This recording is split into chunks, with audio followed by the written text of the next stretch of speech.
Հորիզոնի ժամը 12-ի թողարկումն է, բարև ձեզ։ Ադրբեջանը հերթական ապատեղեկատվությունն է տարածել։ Պաշտպանության նախարարությունից տեղեկացնում են, որ Ադրբեջանի պաշտպանության նախարարության հաղորդագրությունը, թե իբր ապրիլի 18-ին ժամը 22:35-ի սահմաններում Հայաստանի զինված ուժերի ստորաբաժանումները կրակ են բացել սահմանագոտու հարավարևելյան հատվածում տեղակայված ադրբեջանական դիրքերի ուղղությամբ, չի համապատասխանում իրականությանը։ Հիշեցնենք, որ Հայաստանի վարչապետի աշխատակազմը առաջարկել է հրադադարի ռեժիմի խախտման դեպքերի և կամ այդ մասին տեղեկությունների հետաքննության Հայաստան-Ադրբեջան համատեղ մեխանիզմ ստեղծել, ինչին մինչ օրս Ադրբեջանը չի արձագանքել։ Հայաստանի պաշտպանության նախարարությունը վերահաստատում է, որ Հայաստանի վարչապետի աշխատակազմի դիրքորոշմանը համապատասխան պատրաստ է հետաքննել Ադրբեջանի պաշտպանության նախարարության հաղորդագրությունը հիմնավորող փաստերը, դրանք Հայաստանին փոխանցելու պարագայում։ Վարչապետ Նիկոլ Փաշինյանը Հայաստանի տնտեսական մրցունակության բարձրացումը քաղաքականությունների և վարչարարության բարելավման միջոցով խորագրով գործարար աշխատաժողովի մասնակիցների հետ այցելել է Կիրանց։ Այցի շրջանակում ներկայացվել են սահմանազատումից հետո իրականացված աշխատանքները, ծանոթացել են գործընթացից հետո բնակավայրում ստեղծված ենթակառուցվածքներին։ Աշխատաժողովի մասնակիցները եղել են Կիրանցի հիմնական դպրոցում, որը կառուցվել է կառավարության 300 դպրոց, 500 մանկապարտեզ ծրագրի շրջանակում։ Ծանոթացել են նաև կառավարության ֆինանսավորմամբ 19-րդ դարի Սուրբ Երրորդություն եկեղեցու վերականգնման աշխատանքներին։ Աշխատաժողովի մասնակիցներին ներկայացվել է, որ Կիրանցում սահմանամերձ գյուղական բնակավայրում բնակապահովման պետական աջակցության 16 միլիոն ծրագրի շրջանակում մի քանի տասնյակ տներ են կառուցվել։ Կիրանց կատարած այցին վարչապետը անդրադարձել է ֆեյսբուքյան գրառմամբ, նշելով, որ Կիրանցը իրական Հայաստանի գաղափարախոսության առաջին իրագործումն է։ Սահմանազատված ու սահմանագծված պետական սահման, անվտանգ և խաղաղ կյանք, նորակառույց դպրոց, բարեկարգ ավտոմայրուղի, վերականգնվող եկեղեցի, բնակչության աճ մինչև սահմանազատումը Կիրանցում 80 տուն կար, հիմա կառուցվում է ևս 43-ը։ Սա է իրական Հայաստանը։ Բոլոր նրանք, ովքեր ուզում են տեսնել, թե գործնականում ինչի մասին է իրական Հայաստանի գաղափարախոսությունը, խնդրում եմ գնալ Կիրանց, ոչ թե լսել Կիրանցի մասին, այլ գնալ և տեսնել։ Մի անգամ տեսնելը 1000 անգամ լսելուց լավ է, գրել է նա։ Հայաստանում Մեծ Բրիտանիայի դեսպանը հույս է հայտնել, որ տարածաշրջանում կայուն խաղաղության նորեջ կբացվի։ Իրանն էլ հայտարարել է, որ հզոր բանակի օգնությամբ կարող է նպաստել տարածաշրջանի խաղաղությանը։ Հատկապես վերջին տարվա ընթացքում Սյունիք են այցելել ամենատարբեր երկրների ներկայացուցիչներ և մեր երկրում հավատարմագրված դեսպաններ։ Այս անգամ Սյունիքում էր Մեծ Բրիտանիայի դեսպանը։ Նա տարբեր հանդիպումներ է ունեցել և խաղաղության մասին գրառում արել։ Հուսով եմ տարածաշրջանը կայուն խաղաղության և կայունության նորեջ կթևակողի։ Խաղաղությունն ու անվտանգությունն առանցքային են այս դինամիկ տարածաշրջանի ներուժն իրացնելու համար, և ես վերահաստատեցի մի այցյալ թագավորության շարունակական աջակցությունը։ Մեծ Բրիտանիայի դեսպանը հանդիպել է նաև Եվրամիության դիտորդական խմբի հետ, քննարկելու տարածաշրջանային անվտանգության իրավիճակին վերաբերող հարցերը։ Այս մասին էլ գրառում կա դեսպանատան էջում։ Շատ օգտակար հանդիպում ունեցա Եվրամիության դիտորդական թիմի հետ, նրանք բացատրեցին, թե ինչպես են իրականացնում իրենց մանդատը և վստահություն հաղորդում սահմանին մոտ համայնքներին։ Սյունիքի ժողովուրդն իրավունք ունի ապրել և աշխատել խաղաղ պայմաններում։ Սրան զուգահեռ վերջին մեկ շաբաթվա ընթացքում արդեն երկրորդ անգամ Ադրբեջանի արտաքին գործերի նախարար Ջեյհուն Բայրամովը նշել է, թե Ադրբեջանին անհրաժեշտ է անխոչնդոտ և անժամկետ կապ Նախիջևանի հետ։ Հայաստանը բազմիցս անդրադառնալով այս հարցին նշել է, որ Հայաստանը մերժում է միջանցքային տրամաբանությունը։ Ադրբեջանը անպատասխան է թողել հաղորդակցության ուղիների ապաշրջափակման վերաբերյալ Հայաստանի առաջարկը, որը վարչապետ Փաշինյանի խոսքով կարող էր ընդունելի լինել երկու կողմի համար։ Տարածաշրջանում աշխարհագրական սահմանների անփոփոխ լինելու գաղափարը մշտապես ընդգծում է Հայաստանի հարավային հարևանը՝ Իրանը։ Վերջինս առավել ակտիվացրել է իր ջանքերը, հատկապես պատերազմից հետո։ Դա է պատճառը, որ հայ-ադրբեջանական հարաբերությունների և տարածաշրջանի խաղաղության հարցը իրանցի պաշտոնյաների քննարկումներում է։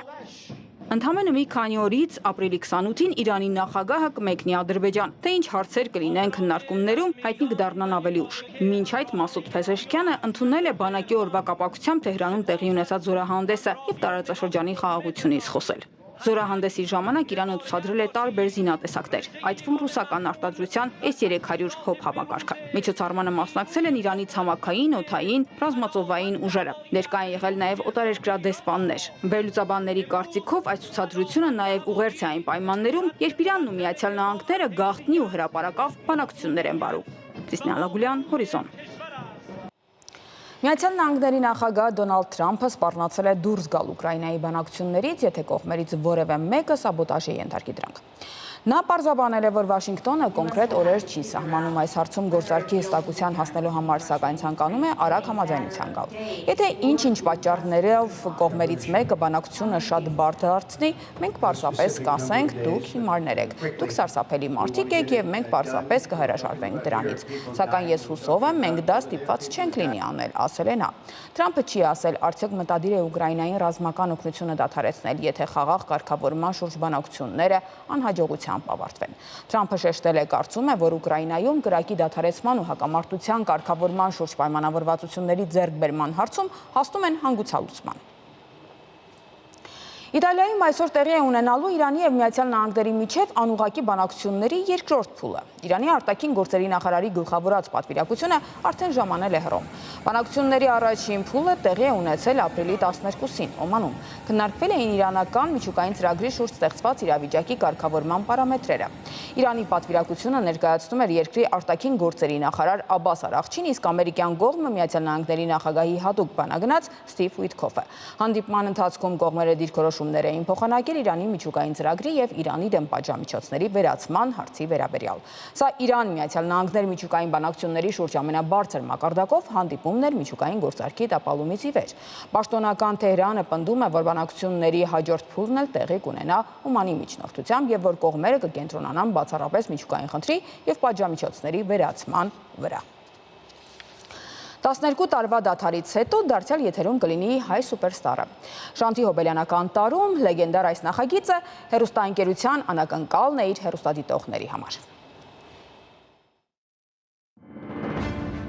Արդեն 30 տարվա պատմություն, որի ամեն մի էջը նոր հնարավորություն ստեղծելու եւ ճանապարհներ հարթելու մասին է, եւ որ ամենակարևորն է անշահախնդիր ու անաչառ մոտեցմամբ։ Միայն հանուն գաղափարի, հանուն արժեքների պահպանման ու հանուն որակյալ արտադրանքի։ Շուրջ 20 տարի առաջ, երբ Շանթը ընդամենը 10 տարեկան էր, հայկական հեռուստատեսության համար նոր ու անհավանական թվացող նշաձող սահմանեց։ Չվախենալով միջազգային հեղինակավոր ու կայացած նախագծերը Հայաստան բերելուց եւ այդ կերպ հայ մշակութային կյանքն ավելի ակտիվացնելուց։ 2006 թվականին էկրան բարձրացավ Հայ Սուպերստար նախագիծը, որի մասնակիցներն այսօր հայկական շոու բիզնեսի կարկառուն ներկայացուցիչներն են, մեծ պահանջարկ ունեցող արտիստները։ Այդպիսին է դառնալու եւ նոր սերնդի համար էլ ճանապարհներ հարթելու առաքելությամբ Շանթ հեռուստաընկերությունը նախաձեռնել է Հայ Սուպերստար նախագծի 6-րդ եթերաշրջանը, որի մասին հայտարարելու առաջին իսկ վայրկյաններից արդեն զգացվում էր պահանջարկն ու սպասումը աշխարհի տարբեր անկյուններից,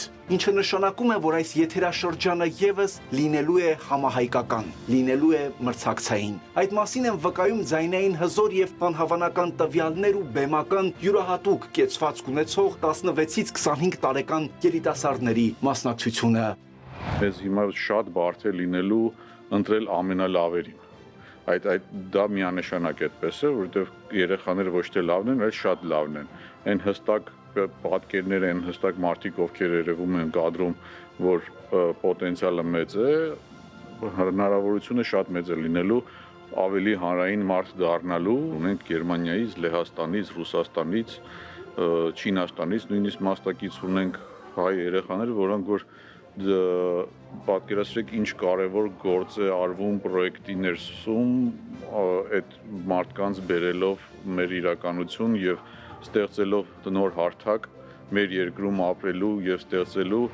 Այդ նոր հարթակը երիտասարդների առջև կբացվի պրոֆեսիոնալ ժյուրի ընտրությամբ ու առաջնորդությամբ։ Հատուկ Հայ Սուպերստար նախագծի 6-րդ եթերաշրջանի համար Հայաստան է ժամանել նաև երգիչ Անդրեն, որն այս տարիների ընթացքում Շանթի տարբեր նախագծերում է տաղանդավոր մասնակիցների բարդ ու դժվարին ընտրության գործը ստանձնել։ Անդրեն Հայ Սուպերստարի այս եթերաշրջանում իր ընտրության համար կարևոր մի քանի չափանիշներ է առանձնացրել, բայց լսումների փուլից արդեն զգում է, այս անգամը հեշտերից չի լինելու։ Եկել են մեկը մյուսին գերազանցող հզոր մասնակիցներ։ Սա տարբերվելու է առաջինը նրանով, որ նոր շունչ կա, նոր սերունդ կա, որը 13 տարի սպասել է նման նախագծի, նոր շունչ կա նաև բեմում, շատ հետաքրքիր է, որովհետև երբ որ դու սովորես այդ նախագծի հին տարբերակին, այս անգամ դու տեսնում ես ներսը լինելով, որ բեմը այլ է, բեմը ավելի շքեղ է, լույսերը ավելի շքեղ են, այնպես որ մեր հեռուստադիտողին սպասվում է իսկապես գեղեցիկ հրավառություն, շատ գեղեցիկ եւ տաղանդավոր լավ մասնակիցներով եւ բեմական են եւ ես վստահ եմ, որ այն քաղցր արյունը ունեն, որ հեռուստադիտողը շատ է սիրելու, այս անգամ տարբերվում է նրան, մենք միշտ ունեցել ենք շատ բազում ուժեղ աղջիկներ, այս անգամ Հայ Սուպերստար 6-ը վերջապես տարբերվում է, որովհետեւ ավելի շատ են տաղանդավոր տղաները, քան աղջիկները, քանակի առումով եմ ասում։ Մի խոսքով սպասվում է շատ գեղեցիկ նախագիծ։ Այս գեղեցիկ նախագիծը նաև Սյուզաննա Մելքոնյանն է գեղեցկացնելու։ Երգչուհի, ում երաժշտական ուղիները հենց Հայ Սուպերստարից են սկսվել, եւ նրա ներկայությունն արդեն բեմից դուրս ժյուրիի կազմում աշխատասիրության եւ ժամանակին ընձեռած հնարավորությունից ճիշտ օգտվելու օրինակն է։ Միջազգային հարթակներում հաղթած ու Հայաստանը պատվով ներկայացրած Սյուզաննա Մելքոնյանն այս եթերաշրջանում արդեն իսկ նկատել է մասնակիցների, որոնք եւս ճիշտ աշխատանքի եւ բարձր պատասխանատվության շնորհիվ կարող են օգտվել այս բացառիկ հնարավորությունից ու գտնել իրենց տեղը հայկական երգարվեստում։ Իրականում բավականին խառն են զգացողություններս, որովհետև գրեթե նույնն է ամեն ինչ, տաղավարի առումով, վայրի առումով եւ 16-ամյա փոքրիկ Սյուզաննան այս ամբողջ ընթացքում ինչ-որ մի անկյունից հետևում է ինձ։ Միանշանակ բարդ է, որովհետև մասնակից վիճակից գալ արդեն ժյուրիի կազմում բոլորովին այլ տեսանկյունից պետք է դիտարկես, ունենալով նաեւ որպես մասնակից քո փորձը, բայց ես լինելու եմ խիստ ձայնի տվյալների մոտեցման եւ պատասխանատվության առումով, որովհետեւ փորձը ցույց է տվել, որ իրականում կարիերայի առումով հաղթում են մարդիկ, ովքեր ունեն դիսցիպլինա ասվածը։ Ինչպես շուրջ 20 տարի առաջ էր, առաջին Սուպերստարում հիմա էլ Եգոր Գլումովը ժյուրիի կազմում է, բայց ասում է արդեն ավելի փորձառու, ավելի իմաստնացած ու հետևաբար նաև ավելի հանգիստ։ Այս տարիների ընթացքում մի բան հստակ է հասկացել. կարևոր է ոչ թե հաղթելը, այլ այս հնարավորությունից օգտվելն ու ճանապարհը ճիշտ շարունակելը։ Եթե մարդիկ եկել են եւ ունենք այսքան հետաքրքրված անձեր, ուրեմն իզուր չէ դա եւ հիշում եմ դասական ցիտատը չէ սովետական կոմեդիայից եթե աստղերը վառվում են ուրեմն դա ինչ որ մեկին պետք է եւս մեկ անգամ համոզվում եմ անգամ այն բոլոր հարթակները եւ հնարավորությունները որ ունի այսօրվա երիտասարդությունը լինելով արկա միևնույն այս Հայ Սուպերստարը մնում է ճանապարհ որը որ պետք է անցնել եւ որը կարելի է անցնել եւ շանթը այդ հնարավորությունը տալիս է եւ մարդիկ շատ խելացի են վերաբերվում այդ ամեն ինչին որ չեն հրաժարվում այդ ճանապարհից չէ որ այնտեղ կունենային միայն TikTok, Instagram, Facebook, YouTube, իսկ այստեղ նաև TV, կամ առաջին հերթին TV, հետո նոր մնացածը։ Իսկ մնացածի մասին ավելի մանրամասն արդեն նախագծի թողարկումներին կտեսնեք ու կհամոզվեք։ Կտեսնեք նաև հաղորդավարական նոր զույգի՝ Զիրոյան եւ Գոհար Գասպարյան։ Զիրոյանի հետ ամեն ինչ ուրախ է շատ անցնում եւ դա նաեւ հեռուստադիտողն է զգում, դա նաեւ մասնակիցներն են զգում, այսինքն եթե կա Զիրոյանը ինչ որտեղ, ուրեմն անպայման շատ բարձր տրամադրություն է լինում։ Ես էլ փորձում եմ ապահովել այդ դասական ոճի, ակադեմիական միգուցե ոճի հաղորդավարական հատվածը։ Նոր սերունդի մեջ կան տաղանդավոր երեխաներ ու կան շնորհալիները, վստահ եմ, որ իրանք հաստատ կապահովեն իրենց կողմից տրված շոուն։ Իսկ մենք մերը բնականաբար բարձր մակարդակի վրա, բարձր հարթակով կշարունակենք մեր հաղորդումը։ Մենք մասնակիցների կողմից ենք։ Այո, միշտ։ Մասնակիցներ Հայաստանի ու աշխարհի տարբեր անկյուններից, տարբեր կարողություններով ու տարբեր էմոցիաներով։ Մի խոսքով, թեժ պայքար ապրիլի 20-ից։ Յուրաքանչյուր կիրակի ժամը 21-ին Շանթի եթերում Սուպերստարյան իսկական հրավառություն է սպասվում։ Վահագն Ակոբյան, Հայկ Սուքիասյան, Հորիզոն։ Այժմին այսքանը կհանդիպենք ժամը 15-ին։ Եթե բոլոր սարքավորումները մեկ հարթակում են, ապա մեկնարկել է Leasing Expo-ն եւ մեկնարկել է արդեն 3-րդ անգամ, բացելով իր դռները բոլոր գործարանների առաջ, որոնք ցանկանում են սկսել բիզնես կամ թարմացնել իրենց բիզնեսի սարքավորումները։ Նախորդ 2 տարիների փորձը ցույց է տալիս, որ Leasing Expo-ն շատ տեղին կազմակերպվող միջոցառում է, որովհետև սա մի հարթակ է, մի պլատֆորմա է, որտեղ հանդիպում են լիզինգային շղթայի բոլոր կողմերը։ Եթե առաջին տարում մենք շատ երկար պատմում էինք, թե ինչ է լիզինգը, այս տարի արդեն տեսնում ենք, որ չկա այդ խնդիրը, մարդիկ շատ լավ պատկերացնում են ինչ է լիզինգը, շատ լավ տարբերում են վարկը լիզինգից եւ ուրախ ենք նաեւ նշել, որ պետության կողմից դեռևս գործող համասուբսիդավորման ծրագրերը եւս նպաստում են, որ այս թեման այսքան ակտիվ մնա։ Ցուցահանդեսի նպատակն է լիզինգը դարձնել բիզնեսի համար ոչ միայն հասանելի, այլև գործնականում կիրառելի մաս։ Այստեղ հանդիպում են տարբեր ոլորտներ ներկայացնող ընկերություններ, միասնաբար ձևավորելու բիզնեսի զարգացման նոր մոդելներ։ Սա հարթակ է, որտեղ գաղափարները վերածվում են հնարավորությունների, իսկ գործընկերային համագործակցությունը աճի շարժիչ ուժի։ Մեր ամենակարևոր առաքելությունը, որը լիզինգատուների ասոցիացիան որդեգրել է, դա այս 3 օրերի ընթացքում թե գործող, թե սկսնակ բիզնեսներին փորձել փոխանցել գաղափարներ, գեներացնել մտքեր, որոնք որ ապագայում կդառնան բիզնես նախագծեր, ինչի